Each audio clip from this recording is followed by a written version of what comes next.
นี่มันตัวนั้นนะขอกิน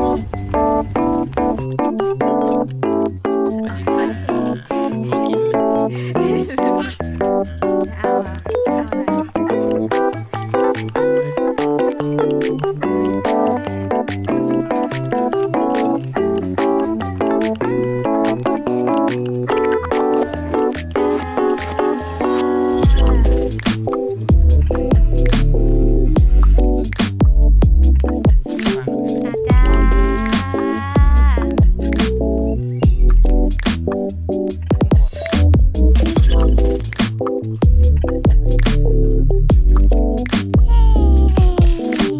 กลัวเปล่า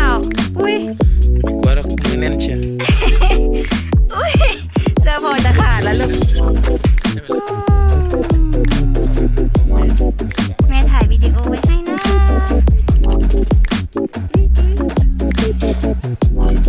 น่าจะมีสติ๊กเกอร์ ใช่ สวัสดีค่ะวันนี้อยู่ภูเก็ตมานะทริปที่2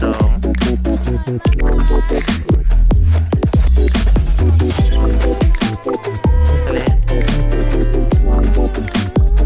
ทะเลลูกเฮ้ยทะเลเบบี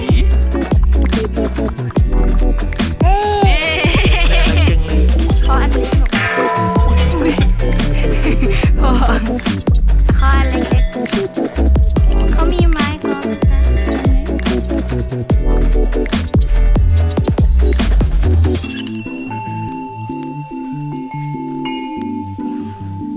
พ่อขอ มองพี่แพ็กเกจ